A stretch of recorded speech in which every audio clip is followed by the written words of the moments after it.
Steve Kerr had very high praise for Josh Hart amid Team USA's recent win, and also Giannis Antetokounmpo may be interested in joining the New York Knicks in the near future. We're giving some Knicks news today. Let's talk about both of this and a little more on Knicks Digest. Welcome, guys.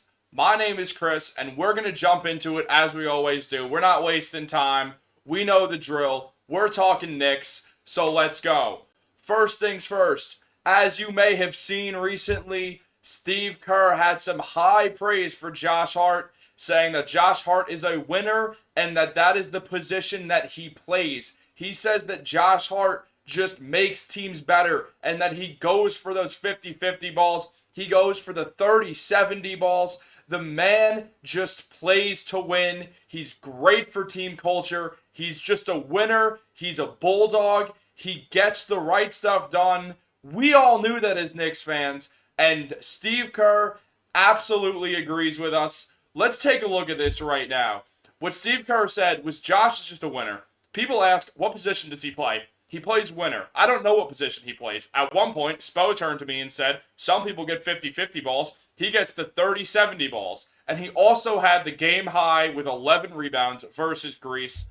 Now, that is insane. Obviously, Giannis wasn't playing, and he would be the best player on the court if he was. But he's not. So that means Josh Hart, the 6'6" guy who came into the NBA as a shooting guard, is leading the team in rebounding. For Team USA, that is. For the best team in the tournament, Josh Hart has been the best rebounder for them.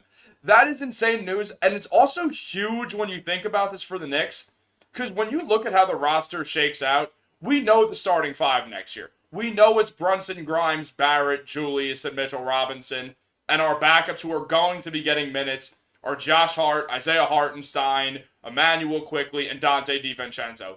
That gives the Knicks a glaring hole at power forward. And it's clear that Josh Hart is going to play this. I mean, Steve Kerr, we know how this guy feels about positionless basketball. He is all in on this type of basketball with those death lineups where Draymond Green is playing center, though Draymond Green and Josh Hart are essentially the same height.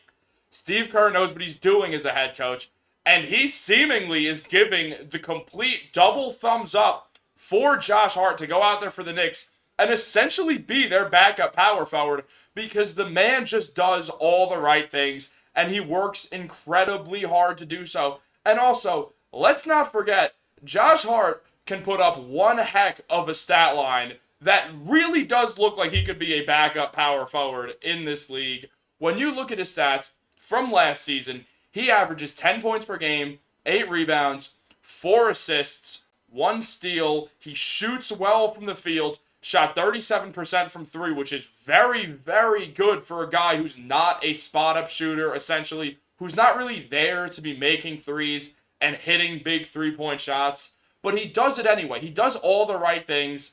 And Steve Kerr is basically saying to Knicks fans, don't worry. We know that you guys don't have a backup power forward. Don't worry. Josh Hart's got y'all. He's got your guys back. Look, he can play shooting guard. He can play small forward. He can play power forward. He can guard 4 positions. Remember, when we're looking at power forwards nowadays, we're looking at guys who are 6'8" spot-up shooters for the most part. Those type of guys. You're not seeing those guys who are 6'11", banging down low in the post, playing power forward, unless it's Domantas Sabonis back when he was on the Pacers because Miles Turner was out on the perimeter the entire time. That is a thing of the past. And it really does mean that Josh Hart can play this position well and do everything that a backup power forward would do since the Knicks traded Obi to the Pacers and just went out there and didn't sign a backup power forward whatsoever because they trust that they can do this positionless ball. Julius plays a lot of heavy minutes, and as you could probably tell from this point, that is my main takeaway from all of this, is that Josh Hart is going to be the Knicks backup power forward and that he can handle this. He's doing this well. No one just locks into 11 rebounds. The ball's not going to consistently bounce your way, especially when you know how Josh Hart plays. That guy comes after the ball, and he is willing to die on the court for his team to win. We've seen it everywhere he's went, from Villanova to the Knicks, with the Lakers, Pelicans, and Trailblazers in between. He's always been this way. So that is just so awesome to see that now we know that this guy can be a backup power forward. Steve Kerr just gave it the okay. He gave the Knicks the okay, essentially, to go out there and say, hey, when Julius is off the court, you guys got Josh Hart. He can be a small ball power forward. No doubt about it. And that is just super exciting on the Josh Hart front. I know it's been sort of a thing with his contract. Some people think he got a little overpaid. I didn't, as you may have seen in my first video ever with Knicks Digest. I was thrilled with that contract. And I cannot wait to see what he brings to the table this year. The man just gives the Knicks what they needed for the first half of last season when they were sort of around 500. He just gives that energy player, that bulldog. It's why his one nickname on Basketball Reference, which I checked today, is Josh Barkley. The guy does what he has to do to win games, and he will put his body on the line to do that. So that is something that I'm really looking forward to. But the news story that we all want to talk about, Giannis Antetokounmpo and potentially joining the New York Knicks, that is. We all know how this goes. But let's talk about it. Because there is a world where Giannis is interested in joining the New York Knicks. We recently saw a report come out that Giannis essentially said, I'm not sticking around with the Bucks because I've already won a championship. That doesn't mean I'm done trying to win. It doesn't mean I'm just going to sit with the Bucks and go through a rebuild when I'm in the prime of my career. Because mind you, Giannis is 28 right now. He is in the prime of his career. He's got, with someone like him, with his playstyle, realistically, there's going to be like 6 more years of superstar Giannis, most likely. Most people are not LeBron James and just refuse to get less athletic as the years go by. We've seen guys like Russell Westbrook lose his step and stuff like that. We know that it's not something that's going to hold up. Giannis is going to be great. Really, really great. Like, best player in the NBA level great for probably 7 more years at most, and that's pushing it. He has that height advantage, which helps, but still, it really is pushing things. He does not want to spend the second half of his prime on a Bucks team that is not competing for a championship. Remember, he was drafted in 2015. The Bucks, the year after, I think they lost their first 16, 15 games. I think they won 17 games all year. Giannis has been on bad Bucks teams. It's not new to him to be on these bad Milwaukee teams, and he does not want to go back to it. And he's made it pretty clear that if the Bucks can't turn around and start competing again, and we will say we know that they got bounced in the first round, partially because Giannis' injury, but it doesn't matter. The Bucks are getting older. They're not a young team anymore. Giannis is one of their younger players in the rotation. They don't have a lot of young talent that you think can take over for Drew Holiday and Chris Middleton and Brook Lopez. And when you look at those guys, between Lopez getting injured a few times, despite the fact they just had a marvelous season, not trying to disparage him, and that Drew Holiday's getting a little older and that Chris Middleton cannot stay healthy, Giannis is going to be looking at the door. And if we look at this tweet, if we look at this tweet by NBA insider Mark Stein, the Lakers and the Knicks are already being mentioned as franchises presumed to have interest in the 2-time MVP. I'm going to be very clear with you guys right now. I love to just give a positive attitude towards Knicks media. I feel like a lot of Knicks media is Knicks for clicks being angry and trying to get views, because what gets views is just bashing the Knicks in the Stephen A. Smith type way. It's why he does it. It gets you paid. That's the truth of the matter, which no one wants to say, is you get paid to trash talk the Knicks. I don't want to do that, but what I am going to say here is this is going to be blown out of proportion, because at the end of the day, saying the Knicks and the Lakers might be interested in someone, especially Giannis, is such just a report to just get views. Of course they're interested in Giannis. No kidding. Who's not? You think the Minnesota Timberwolves are going to look at Giannis and be like, no, we don't want him. We don't want Giannis. 2 MVPs, already a lock for the Hall of Fame, maybe the best player in the NBA? No, we don't want him. Want to know who wants Giannis Antetokounmpo? Every professional basketball team in the world. Even the non-NBA teams are like, yeah, we want Giannis. We're not going to get him. The same way that, not to bash the Timberwolves, but the Minnesota Timberwolves are not going to get him, most likely. Everyone has interest in Giannis. It's not a big story.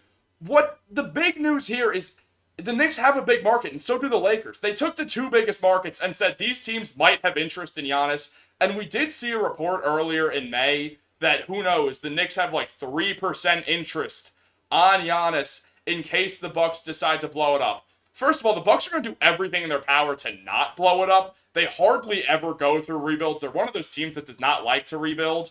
They're sort of like the Wizards. They just sort of refuse to, whether it's good or bad for them. They just don't want to. And what we're going to see with the Bucks is they are going to do everything in their power to keep Giannis happy. They did that before. It's why they went out there and made that Drew Holiday trade, which at the time was a risky move. And they then won the finals with Drew Holiday. So it paid off. The Bucks are going to do everything in their power to try to build another contender or try to keep a contender around Giannis before they go out there and try to trade Giannis. Giannis has 2 more years left before his player option. He's going to decline that because the amount of money he can make would make no sense for him to accept that player option unless something drastic and unforeseen happens to him. He's declining that option. There's 2 more years before Giannis is a free agent, and the Bucks are probably going to need to at least make the NBA Finals again if they want any sort of chance in hell at keeping the guy. Because as I said, that team's getting older. Let's take a quick look at Giannis's stats and just go through what this guy puts up to show why the Bucks are going to do everything before they trade him.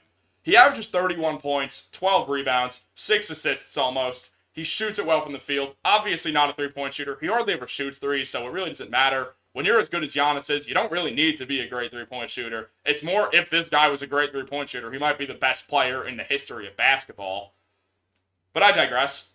Essentially, what we're going to see here is we're going to see some Giannis rumors to the Knicks because at the end of the day, Giannis may request a trade in the near future. It's not going to happen within a year. If it does, it'll be in like June after the Bucks get eliminated. Say they don't turn around and win the NBA Finals this year, which is still possible. There's a reason they were the first seed, and with Giannis, you can always just you can sort of just imagine they can win because he is that good. He's one of those star players who can carry a team pretty much as far as anyone can. So the Bucks are going to be sort of contenders.